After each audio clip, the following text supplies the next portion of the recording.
God. This is Rashana B back with On My Way Up movement, and I'm back with an awesome word. So, people of God, I wanted to talk about something. I wanted to talk about how when you bless God's anointed, how that can really, really change your life. Okay. A lot of the times, you guys, we go to church and we expect to receive, to receive, receive, receive, receive. Okay. I know I used to. I know a lot of the times, for a long time, I would get up on Sunday mornings or whenever day I was going to church, whether it was on a Friday or a Saturday or a Sunday or a Thursday, whatever. And my mentality was, okay, God, what do you have for me? What is it that you're going to want me to receive? And all that sounds really spiritual and really good, even humble. But you also have to understand it's not about what you can receive. It's not about what's given unto you. Sometimes it's about what you can give back to the house of God, to the people of God, to the pastor, to the prophet, of that house. Okay. And so I want to talk about a woman who obviously knew that there was something about this. There was something about this principle. Even if she didn't necessarily know that she would be so blessed by blessing a prophet of God, she understood that this is very important, that this is a very important principle of God, that this is something that God really looks at. He honors, He blesses, He uses people to bless people of God. And so this woman had decided, it says in the Bible that the Shunammite woman in Second Kings chapter 4, it says that she was a notable woman. So this was a woman, I don't know why, the impression I get of this woman was like she was a Proverbs 31 woman, that she was probably well-to-do, industrious, elegant, well-dressed, that her husband was probably a very successful man. This was obviously a faithful woman of God. And this was a woman that you could tell she was loved by her husband. I share with you on how I gather that from this text. But this was a very blessed woman. And so this woman had decided, she had told her husband, look, now I know that this is a holy man of God who passes by us regularly. Please let us make a small upper room on the wall and let us put a bed for him there and a table and a chair and a lampstand. So it will be whenever he comes to us, he can turn in there. She's talking about the prophet Elijah. Elijah keeps coming through the land of Shunem. She's hearing about him. She's seeing him. He probably even have blessed her life, spoke prophetic words over her life or over the land. Okay. And so she wants to bless this man. She has discerned that this is a man of God. So she wants to put together a room, and not just any room, but a nicely furnished room. Okay. She's putting a bed in there, a lampstand, a table. She wants him comfortable. I mean, she goes all out with the decor for Prophet Elijah's room. And so her husband says, okay. Okay. And so that little small gesture in itself makes me know that this was a man who loved his wife. He obviously respected her. He obviously trusted her discernment. And so he was very supportive of the things that seemed to please her and make her happy. This sounds like a man who loves his wife. And so they put together this upper room, and Elijah comes and he stays there. And so eventually he asks her, he asks the servant, his servant, which is Gehazi, what is it that this woman wants? What is it that I can do for her? Okay, because he's this has been going on for quite a while now. I'm assuming a few years, a couple of years or whatnot. He's coming to stay at this lady's house, this woman's house, this woman of God's house, and he finally asks his servant to consult with her. What is it that she wants? He's assuming that she wants something, but the truth of the matter is, obviously she really didn't. This was just really something that God had put in her heart, and she was being obedient. She had a heart for God. She was a generous and blessed woman, and she just wanted to share her blessings with this prophet of God, this man of God, because if she was a woman that had something she wanted in return, she would have already stated that. It wouldn't have even been up for question. But he had to ask. And so Gehazi says, well, she has no son and her husband is old.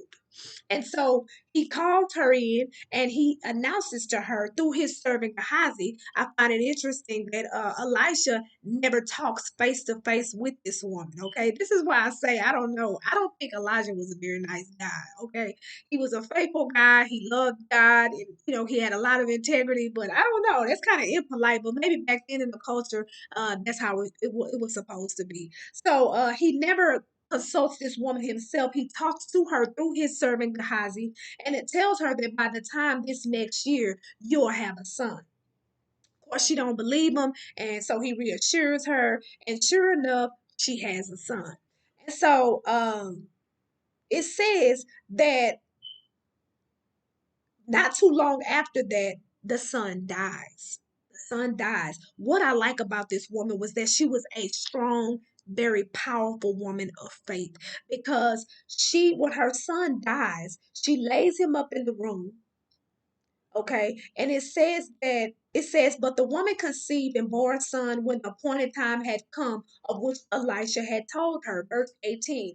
And the child grew. Now it happened one day that he went out to his father to reapers. I guess they're going to harvest and everything. And it says, and he said to his father, my head, my head. So this several years have gone by.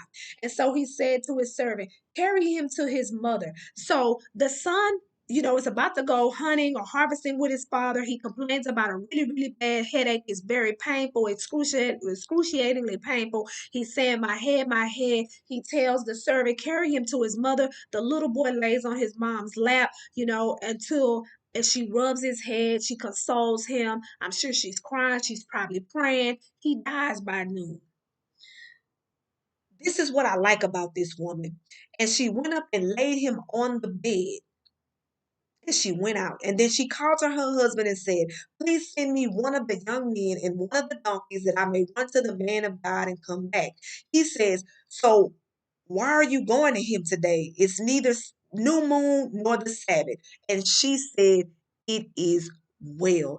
This woman's son just died. She didn't even tell her husband that their son was dead. She had so much faith that she treated it as though he had just taken a nap. She said, it is well. Just husband, provide me the means to go and see the man of God. She don't even disclose why, because she is assured of the fact that her son is not dead. At least he won't be for too long.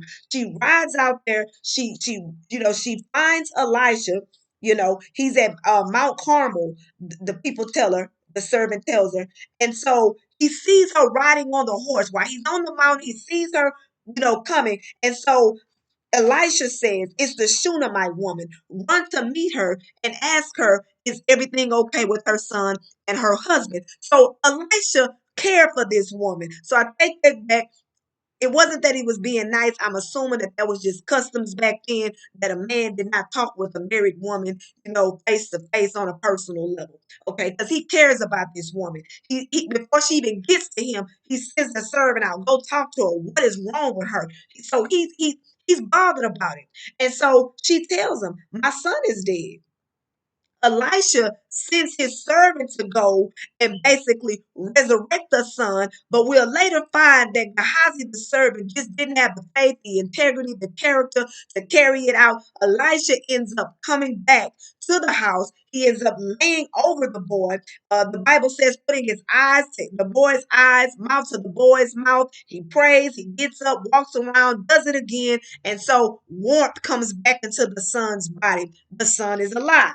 Then we'll find that Elisha, this woman had gotten so much favor from this man of God that later on in the chapter, in the book of Second Kings, chapter 8, Elijah speaks to the Shunammite woman and says to her, uh, uh arise and go, you and your household, and stay wherever you can, for the Lord has called for a famine. Furthermore, it will come upon the land for 7 years. The woman arose and did according to the saying of the man of God. She went with her household and dwelt in the land of the Philistines for 7 years. So this woman received divine instruction that spared her life, spared her peace of mind, spared her any type of trouble, any type of tumult. I mean, she was able to bypass the famine, all because she had been good to a man of God. She had been generous to a man of God. Not only did he bless her with a son, he saved her son's life,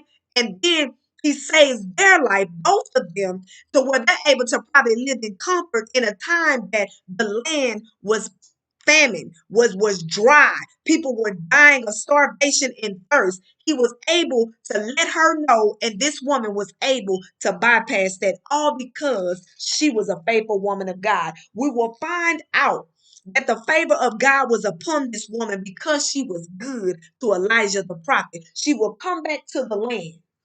This woman will come back to the land later on in that chapter.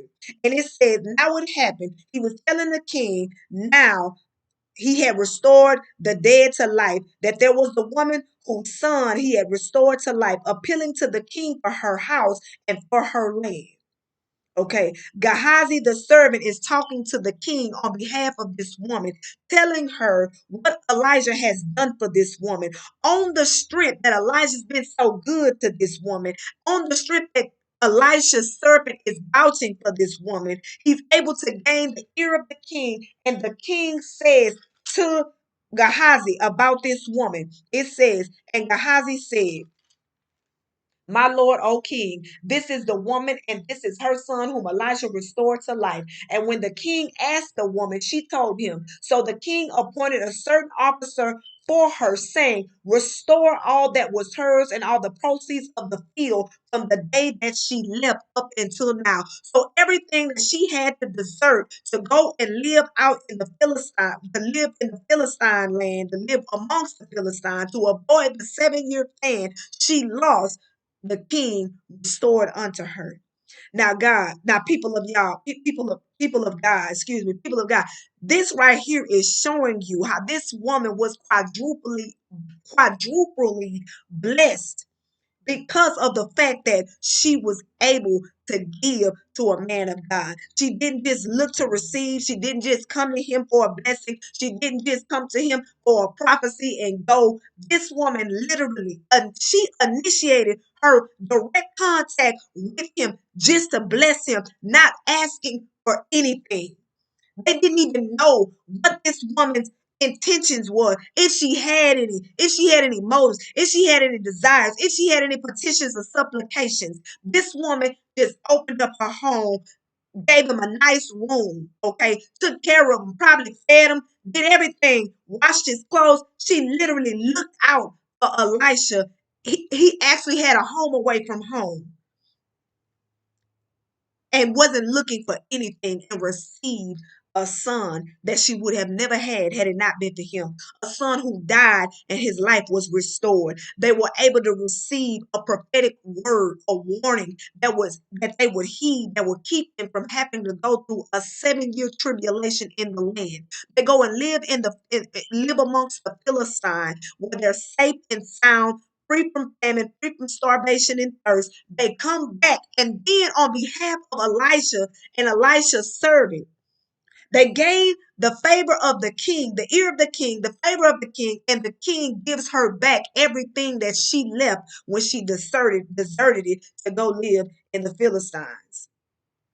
People of God, it's not about reception. It's not about what you can receive. Sometimes it's about what you can give. So, people of God, I pray that a spirit of generosity rest upon you. I want you to understand that when God puts in your spirit to be generous, He is urging you to participate in His laws. Okay, to participate in His laws so that He can bless you. So He can bless you. So, people of God, be blessed. Please like, subscribe, share, comment. Tell me what you all think about this content, and I'll be back with another word.